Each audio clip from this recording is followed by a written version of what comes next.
வாரும் இயேசுநாதா, வாரும் இயேசுநாதா, எந்தன் இதயம் தேடிடும் அன்பே நீ, வாரும் இயேசுநாதா, வாரும் இறைவனே, வாரும் இறைவனே, எந்தன் இதயம் தேடிடும் அன்பே நீ, வாரும் இறைவனே, வாரும் இறையாவியே, வாரும் இறையாவியே, எந்தன் இதயம் தேடிடும் அன்பே நீ, வாரும் இறையாவியே.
மார்க் எழுதிய நற்செய்தி அலகு 3 இறை சொற்றொடர்கள் 31 முதல் 35 முடிய.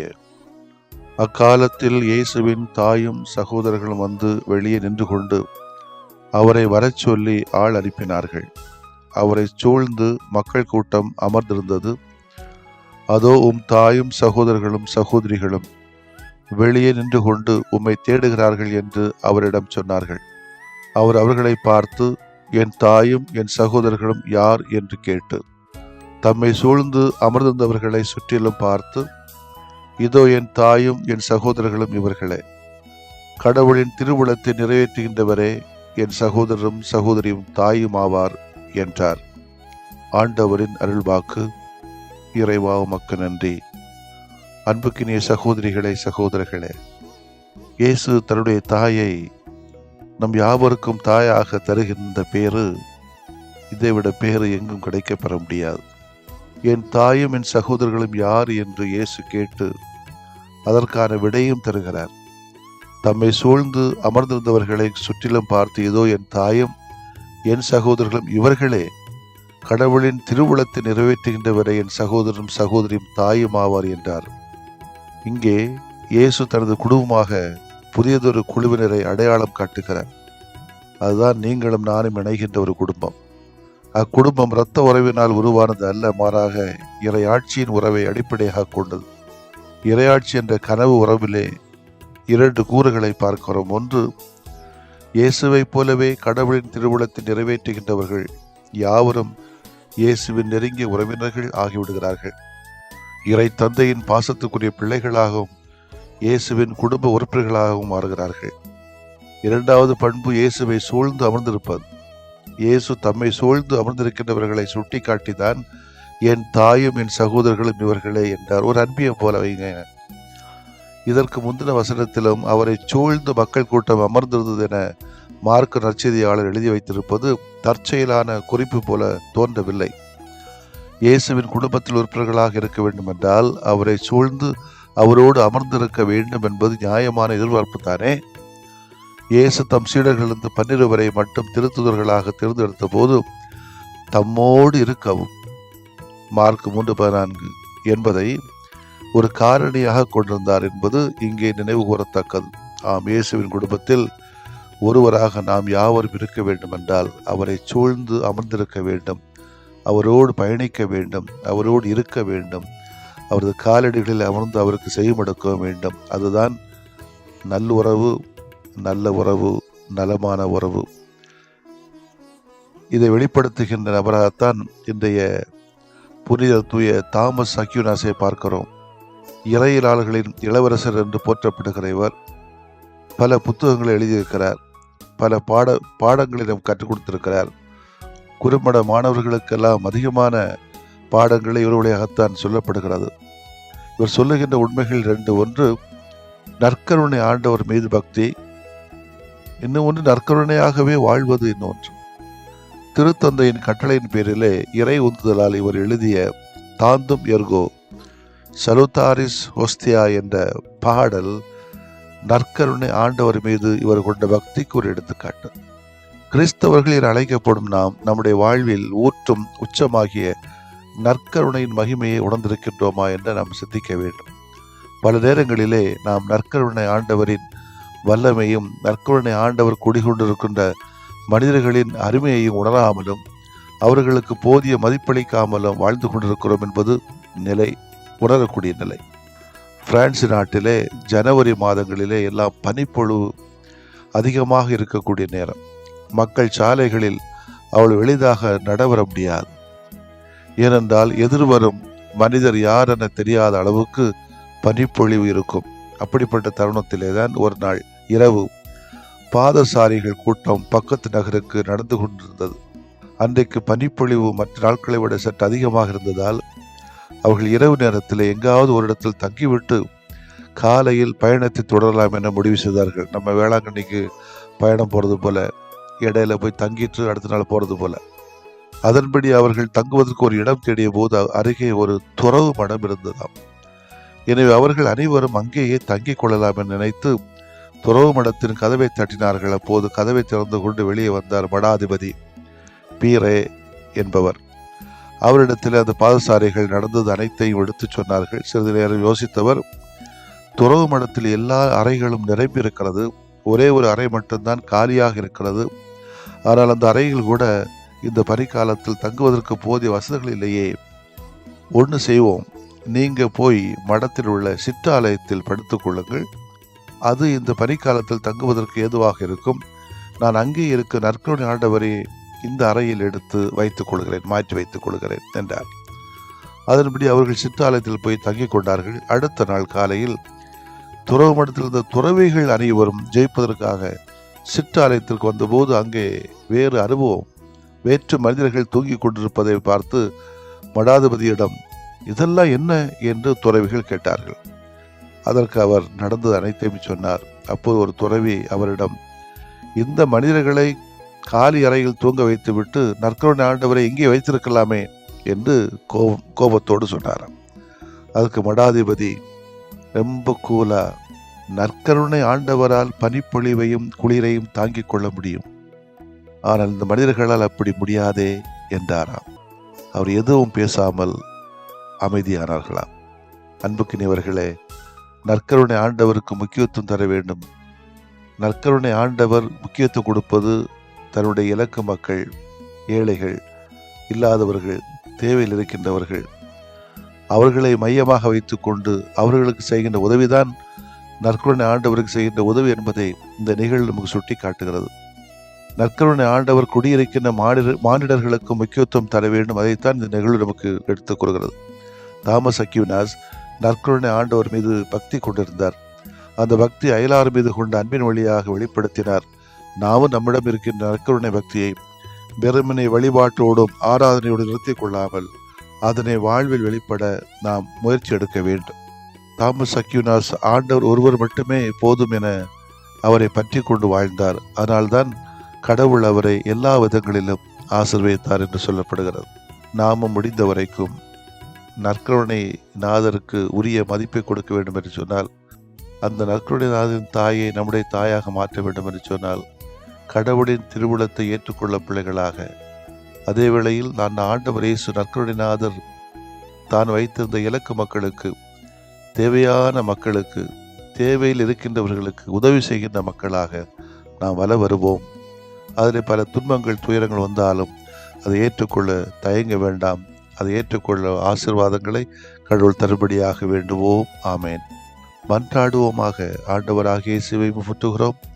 எல்லா வேளைகளிலும் உம்மோடு இருக்கவும், உம்மை சூழ்ந்து அமர்ந்திருந்து உமக்காக அதிக நேரம் செலவழிக்கவும் எங்களுக்கு அருள்தாரும். அதனால் நாங்கள் உமது நெருங்கிய உறவுகளாக, தாயும் சகோதர சகோதரிகளாகவும் மகிழ்வோடு மாறுவோமாக. ஆமேன்.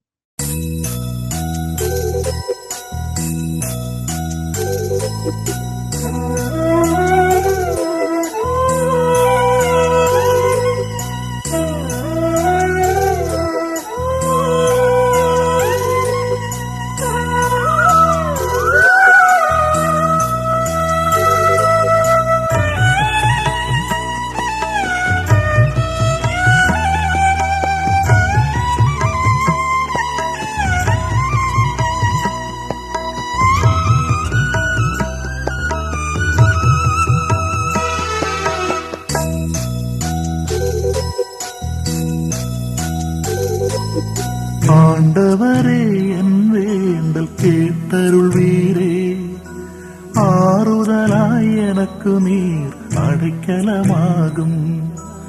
ஆண்டவரே, என் வேண்டல் கேட்டருள்வீரே, ஆறுதலாய் எனக்கு நீர் அடைக்கலமாகும். என் துயரம் எதுவென்று நீர் அறிவீரே, எனக்குதவி நீரென்று நம்பி வந்தேனே. ஆண்டவரே, ஆண்டவரே, என் வேண்டல் கேட்டருள்வீரே, ஆறுதலாய் எனக்கு நீர் அடைக்கலமாகும்.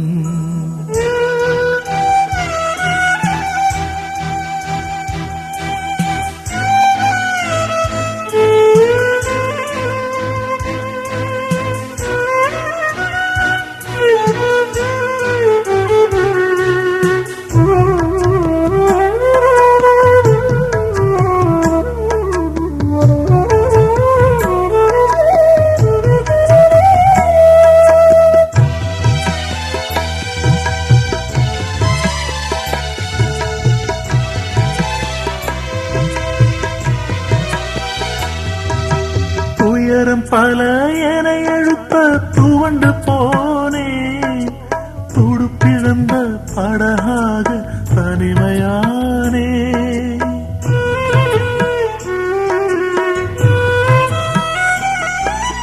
துயரம் பல என எழுப்ப துவண்டு போனே, துடுப்பிழந்த படகாக தனிமையானே.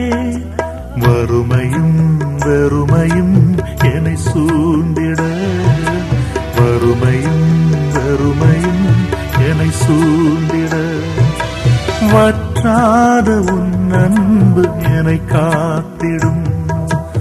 ஆண்டவரே ஆண்டவரே, என் வேண்டல் கேட்டருள்வீரே. ஆறுதலாய் எனக்கு நீர் அடைக்கலமாகும்.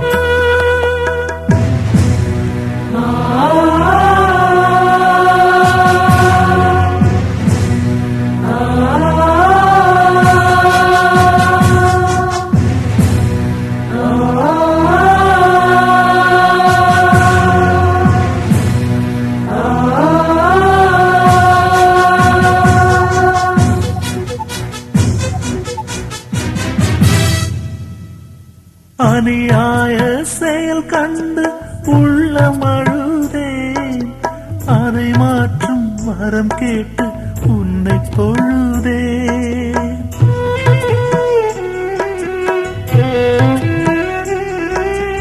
அநியாய செயல் கண்டு உள்ளம் அழுதேன், அதை மாற்றும் வரம் கேட்டு உன்னை தொழுதேன்.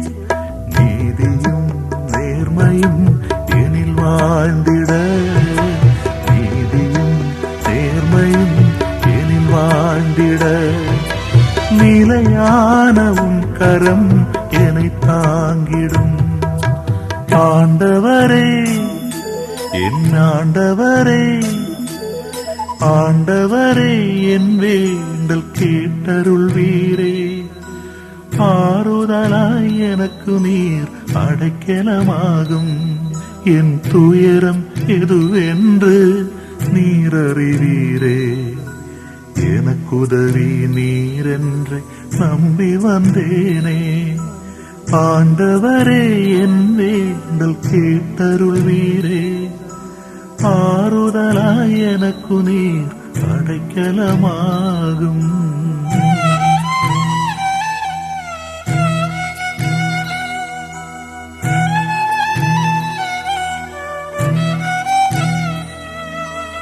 ஆண்டவரே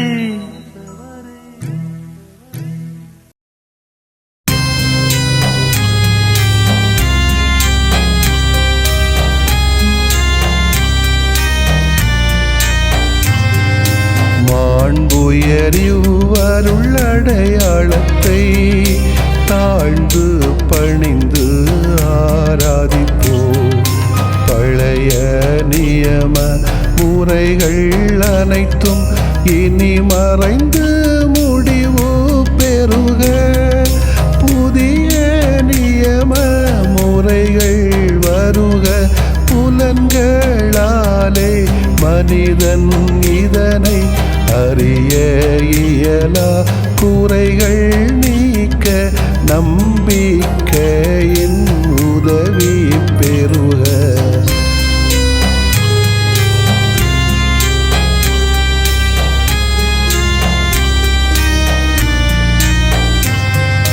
தந்தை அவர்க்கும் மகன் அவர்க்கும் புகழ்ச்சியோடு வெற்றியாக்கும்.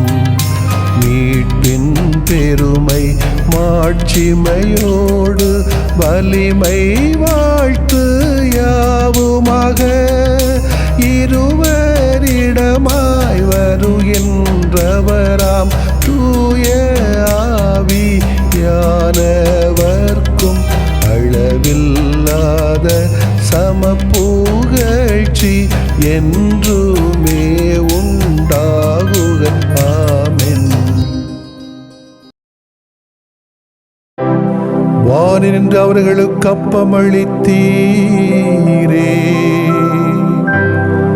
இனிமையெல்லாம் தன்னகத்தில் கொண்ட அப்பம் இதுவே.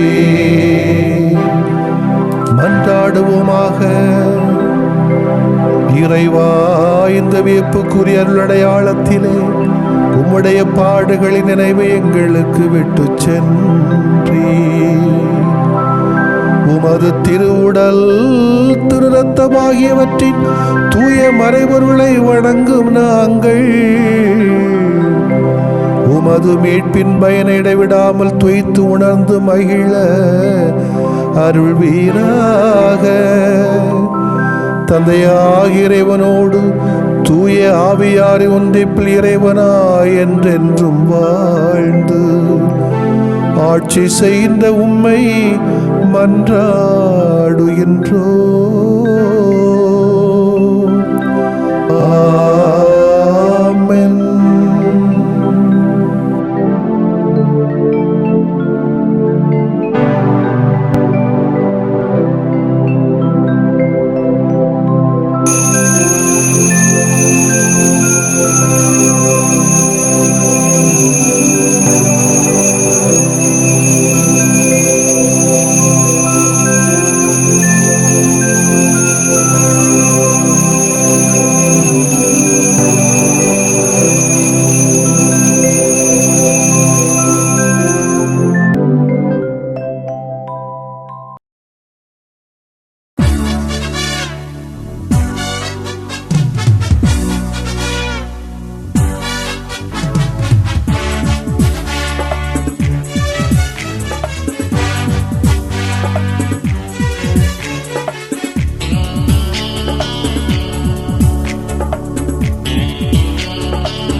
இதய மகிழ்வில் உதயமாகும் இனிய தமிழிசையால் மனித வாழ்வில் மாண்பு சேர்த்த புனிதரை புகழ்வோம் நாம். இதய மகிழ்வில் உதயமாகும் இனிய தமிழிசையால் மனித வாழ்வில் மாண்பு சேர்த்த புனிதரை புகழ்வோம் நாம். ஆஹா ஆஹா ஆஹா லல்லல்லா, ஆஹா ஆஹா ஆஹா லல்லல்லா.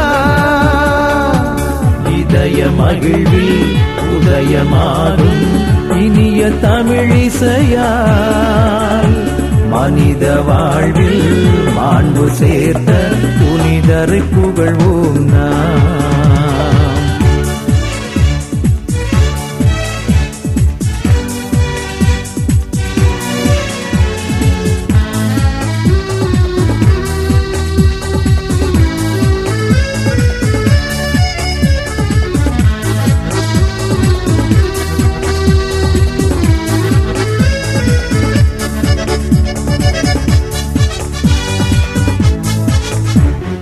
புனிதர்கள் மனிதர் மாதிரியாம், அவர் புவி வாழ்வு சரித்திர சாதனையாம். கடவுளின் விருப்பம் ஏற்றவராம், தம் கடமை பிறர்பணி என்றவராம். துணிந்து ஏற்றார் நம் புனிதர், அதை பணிந்து ஏற்கும் நம் சபையோ. துணிந்து ஏற்றார் நம் புனிதர், அதை பணிந்து ஏற்கும் நம் சபையோர். நாம் தேசத்தில் நேசத்தின் சாட்சிகளாம், நம் தேடல்கள் இறைமையின் காட்சிகளாம். இதய மகிழ்வில் உதயமாகும் இனிய தமிழிசையால் மனித வாழ்வில் மாண்பு சேர்த்த புனிதரை புகழ்வோம் நாம். ஆஹா ஆஹா ஆஹா லல்லல்லா, ஆஹா ஆஹா ஆஹா லல்லல்லா.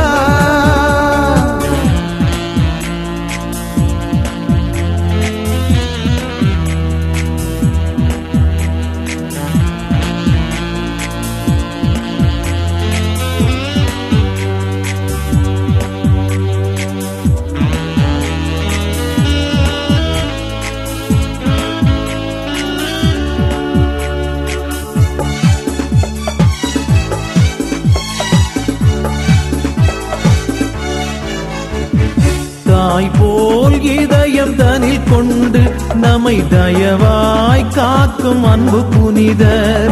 தீமைகள் எதுவும் நம்மை தொடரா.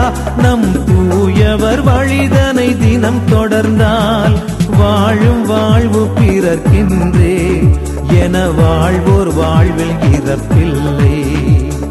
வாழும் வாழ்வு பிறர்க்கின்றே என வாழ்வோர் வாழ்வில் இறப்பில்லை.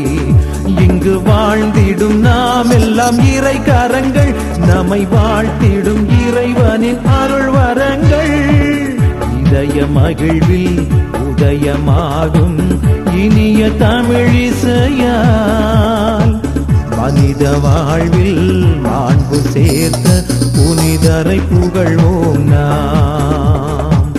இதய மகிழ்வில் உதயமாகும் இனிய தமிழிசையால் மனித வாழ்வில் மாண்பு சேர்த்த புனிதரை புகழ்வோம் நாம்.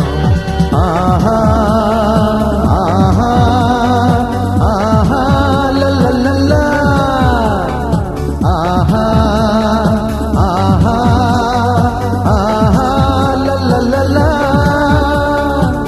இதய மகிழ்வில் உதயமாகும் இனிய தமிழிசையால் மனித வாழ்வில் மாண்பு சேர்த்த புனிதரை புகழ்வோம் நாம்.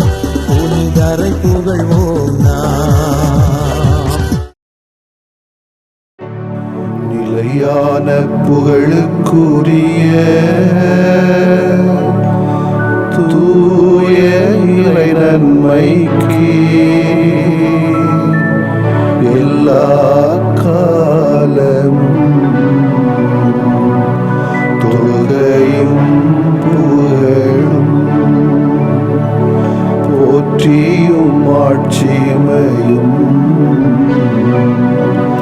உண்டாக கடவது. போற்றியும் ஆட்சிமையும்